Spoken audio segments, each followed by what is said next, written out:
হরে কৃষ্ণ, স্বাগত বন্ধুরা নতুন আরেকটা রেসিপিতে। তো আজকে নিয়ে এলাম গরমের সেরা ফল তরমুজের এই আইসক্রিম তৈরি করলাম। জাস্ট অসাধারণ হলো, খেতে একদম দুর্দান্ত হলো। আর একদম ঘরোয়া উপকরণ দিয়ে আমি এই তরমুজের আইসক্রিম তৈরি করলাম। তো আপনারা খুব সহজভাবে যাতে তৈরি করতে পারেন তার জন্যই আমি ঘরোয়া উপকরণ ব্যবহার করলাম এই আইসক্রিমটা তৈরি করার জন্য। তো আপনারা অবশ্যই আমার এই পুরো ভিডিওটা দেখতে থাকেন আমি কিভাবে তৈরি করলাম। এবার আমি আগে একটা খেয়ে দেখাচ্ছি। একদমই অসাধারণ হলো, জাস্ট অসাধারণ হলো, পারফেক্ট। আমি একটা ছুরি দিয়ে আগে কেটে নেব।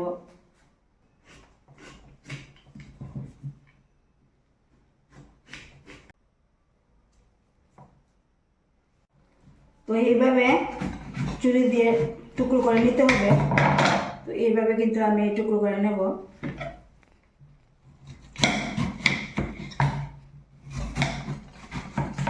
তো এবার আমি একটা চাকুনি দিয়ে এই তরমুজের টুকরোগুলো এইভাবে ঘষে ঘষে তরমুজের এই রসটা বের করে নেব।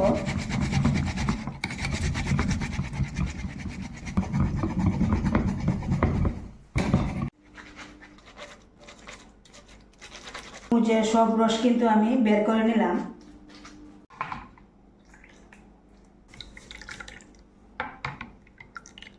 তো বের করে নিলাম। তো এবার লাগবে কর্নফ্লাওয়ার। আমি এখানে হাফ চামচ কর্নফ্লাওয়ার নিলাম। তো এবার জল দিয়ে খুব ভালোভাবে কর্নফ্লাওয়ারটাকে আগে গুলে নিতে হবে। তো এবার এখানে কড়া নিয়ে নিলাম, কড়ার মধ্যে রসটা দিয়ে দিতে হবে আগে। এবার গুলে রাখা এই কর্নফ্লাওয়ারটা দিয়ে দিতে হবে। তো এখানে আমি 1 চামচ চিনি দিলাম। তো আপনারা চাইলে চিনিটা কম বেশি করতে পারেন, যেহেতু তরমুজটা অনেকটা মিষ্টি আছে। তো আমি 1 চামচের মতো চিনি দিলাম। তো এবার আমি এখানে বিট লবণ দিলাম। বিট লবণটা দিলে এটা খেতে খুব টেস্টি হবে। তো বিট লবণটা দিয়ে দিলাম। তো এবার খুব ভালোভাবে এখানে মিশিয়ে নিতে হবে 1 থেকে 2 মিনিটের মতো। তো এখনও কিন্তু আমি চুলার জালটা ধরাইনি। কিছুক্ষণ এভাবে মিশিয়ে নেওয়ার পরে এরপরে চুলার জালটা ধরিয়ে দেব। তো কিছুক্ষণ মেশানোর পরে আবার কিন্তু চুলাটা ধরিয়ে দিলাম। তো এবার অনবরত নাড়তে থাকতে হবে। আর এখানে আবারও 3 থেকে 4 মিনিটের মতো জাল করে নিতে হবে। আর অনবরত নাড়তে থাকতে হবে, না হলে এটা একটু লেগে লেগে যাবে। তো লাগতে থাকতে হবে কর্নফ্লাওয়ারটা দেওয়ার কারণে। তো এখানে কিন্তু দেখেন জাল করে নিলাম, আর একটু ঘন হয়ে গেল কর্নফ্লাওয়ারটা দেওয়ার কারণে। আর কর্নফ্লাওয়ারটা দিতেই হবে এই আইসক্রিমটা তৈরি করার জন্য, না হলে আইসক্রিমটা ফ্রিজ থেকে বের করলে সঙ্গে সঙ্গে গলে যাবে। তো জাল হয়ে গেল। তো এবার নামিয়ে নিচ্ছি। তো এবার ঠান্ডা করে নিতে হবে, একদম ঠান্ডা করে নিতে হবে।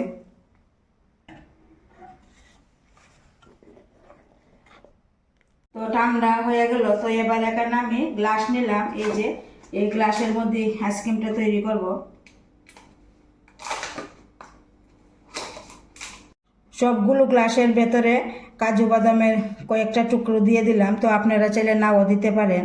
তো এবার গ্লাসের মধ্যে মিশ্রণটা নিয়ে নিচ্ছি। সবগুলো গ্লাসে নিয়ে নেব। তো সবগুলো গ্লাসের মধ্যে কিন্তু নিয়ে নিলাম। তো এবার আমি এই রকমের পেপার নিলাম। পেপার দিয়ে উপরে এভাবে দিয়ে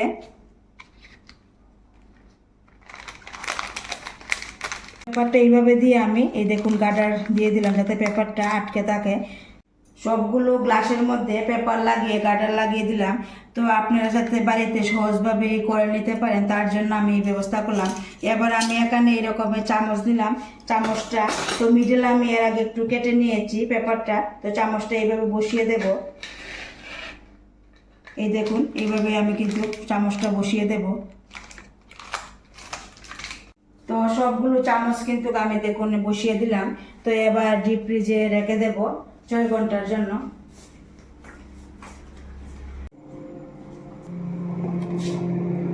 তো 6 ঘন্টা হয়ে গেল। এবার আইসক্রিমগুলো দেখছি কিরকম হলো।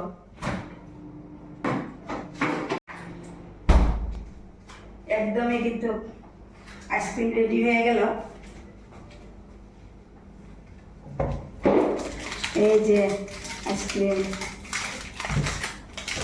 এবার একটা খুলে নিচ্ছি।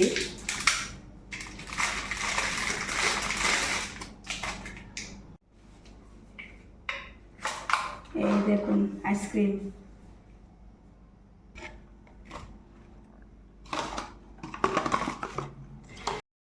তো দেখলেন তো বন্ধুরা, আমি একদম খুব সহজভাবে এই তরমুজের আইসক্রিম তৈরি করে নিলাম। তো আপনারা অবশ্যই একবার হলো বানিয়ে নেবেন। আর আমার এই রেসিপিটা যদি ভালো লাগে অবশ্যই একটা লাইক দিবেন, শেয়ার করবেন আর কমেন্টে অবশ্যই জানাবেন কেমন হলো আমার এই রেসিপিটা।